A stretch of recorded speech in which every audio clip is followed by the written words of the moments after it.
Welcome to the eCommerce Badassery Podcast, the place for scrappy female entrepreneurs who want to learn actionable steps and strategies to grow the traffic, sales, and profit in your e-commerce business. I'm your host, Jessica Totillo-Coster, a 20-year retail veteran who spent 3 years as the only employee of a 7-figure online store. That shit was crazy.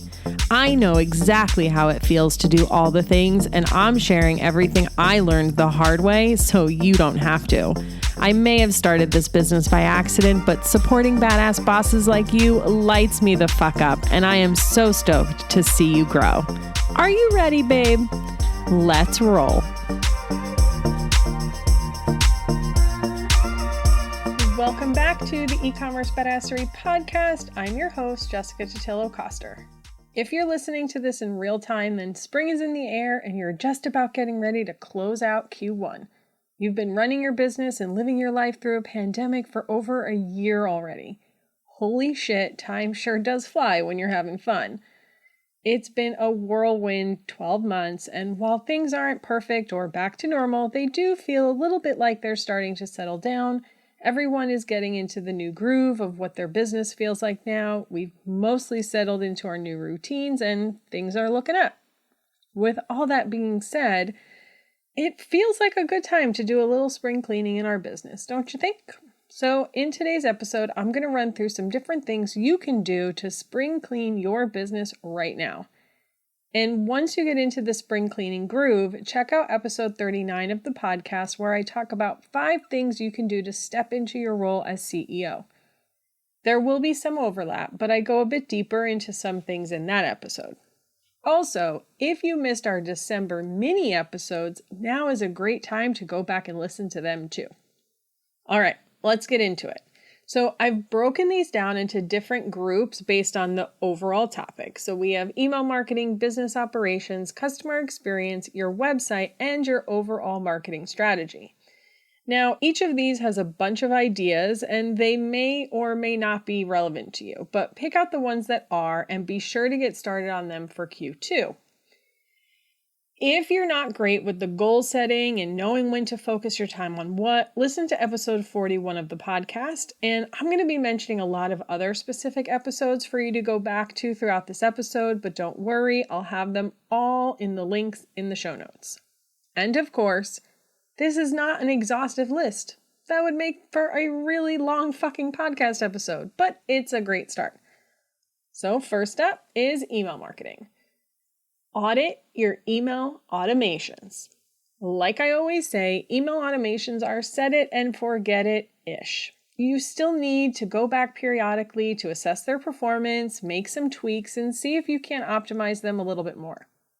This is especially true because customer behavior changes based on what we're all going through in our lives, so it's possible what worked 2 years ago doesn't work as well now. And it's also possible if you had a lot of dynamic content and things like that, your product assortment probably changed. So you may need to go back and update and refresh what you're talking about in there. Next up in terms of email marketing is to clean your list.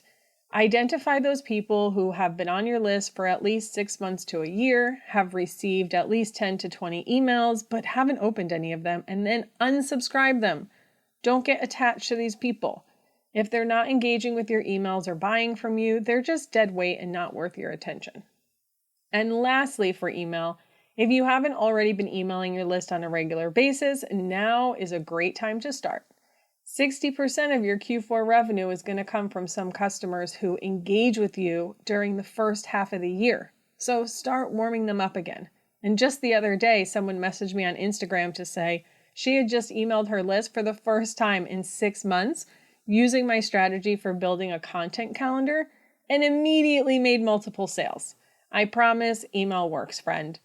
If you need help building out an email marketing calendar, listen to episode 44. Next on the list, your business operations. Time to put on your CEO hat, friend. This is a good time to go back and review your business goals.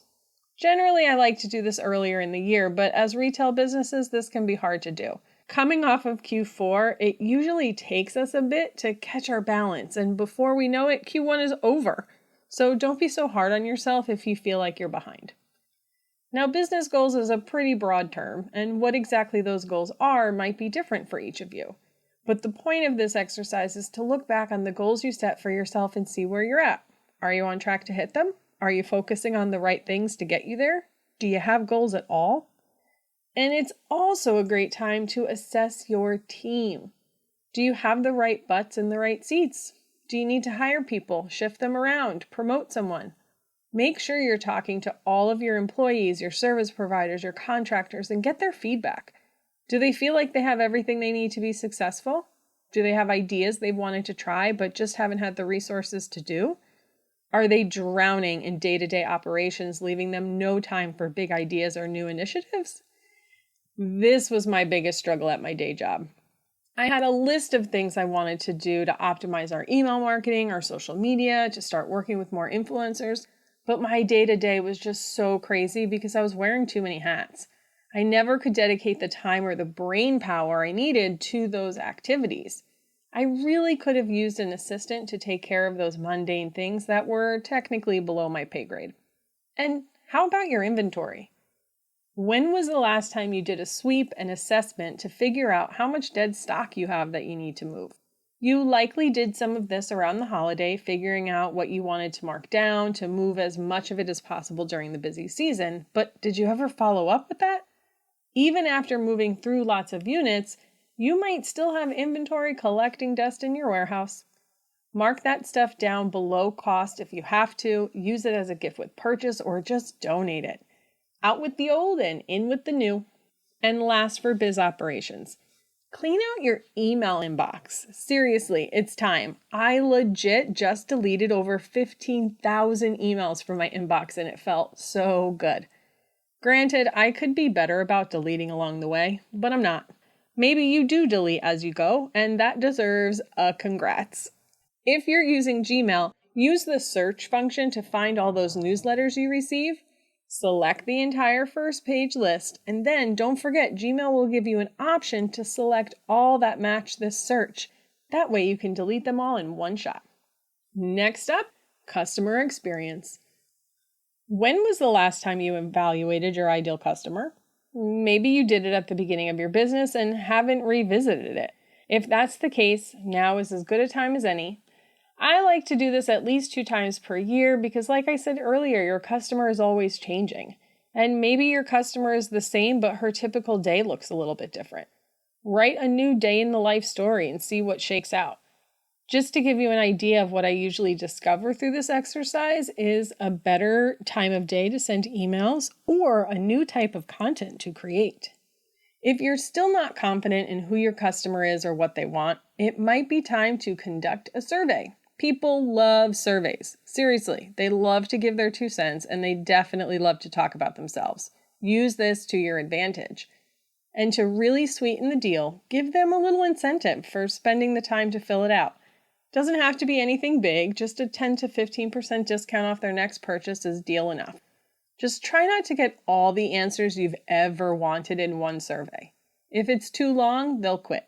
So start by focusing on just 1 or 2 main takeaways or insights you're trying to get. Like maybe you want to know more about their shopping habits or why they buy from you. Or you want feedback on a product line you're considering. Or maybe just their experience shopping on your website. Speaking of your website, let's talk about that. Not too long ago, I was doing mini website audits on Clubhouse with a branding friend of mine, and we decided to do it on a whim, having no idea how valuable it would be, and funny enough, I was worried how well I would do on the spot. But let me tell you, I am forever shocked at how many of us don't look at our own websites. So that's what I want you to do. Shop your own website on desktop and mobile in incognito mode.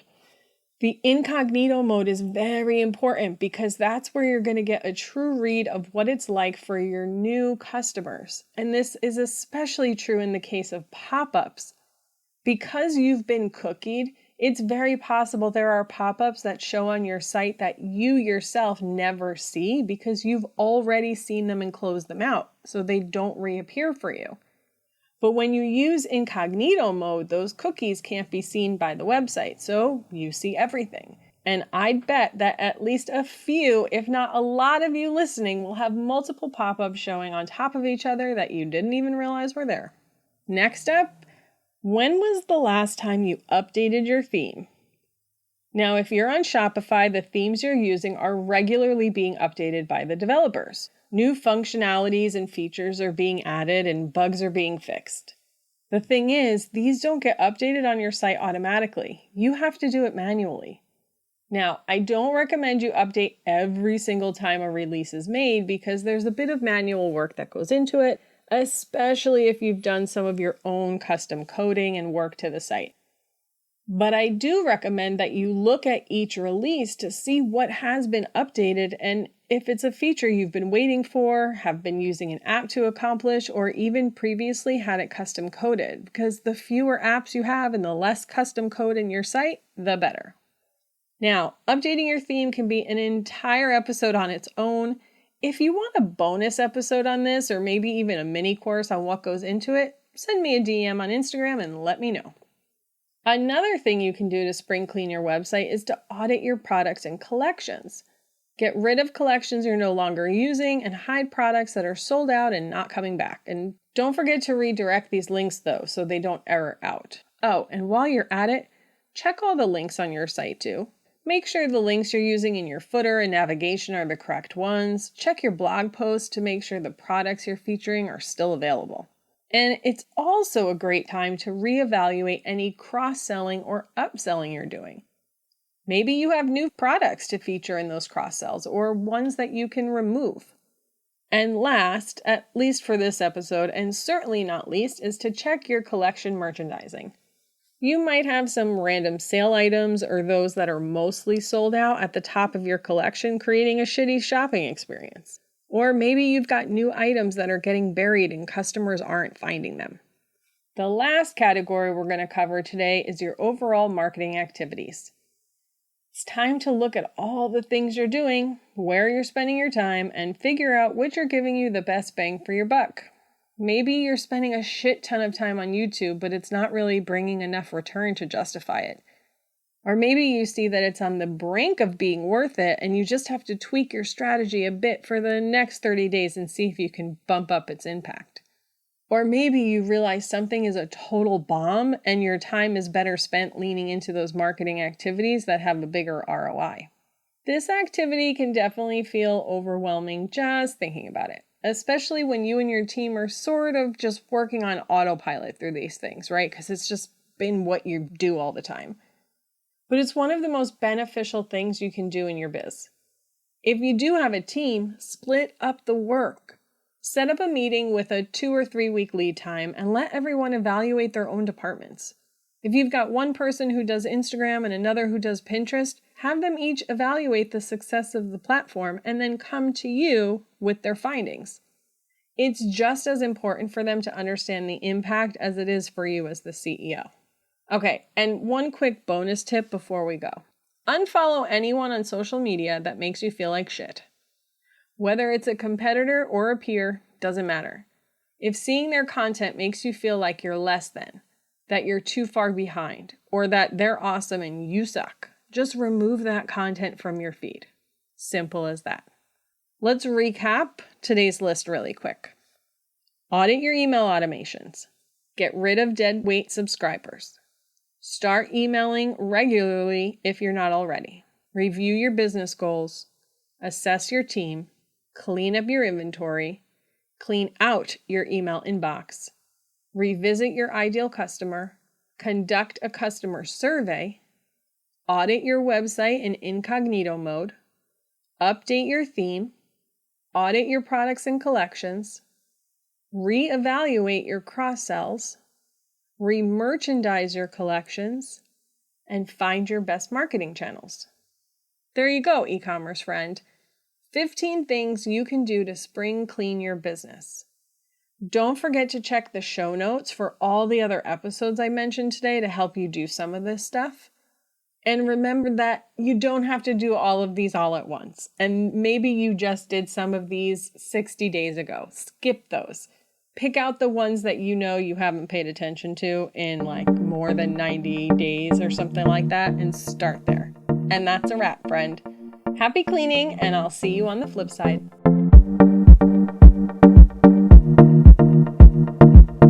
Thank you so much for listening to today's episode. If you like what you heard, I'd be so grateful if you'd leave a review on Apple Podcasts, and don't forget to subscribe so you never miss an episode. And if you're looking to surround yourself with more product entrepreneurs who totally get your life right now, get your booty on over to the e-commerce badassery Facebook group. Can't wait to see you there.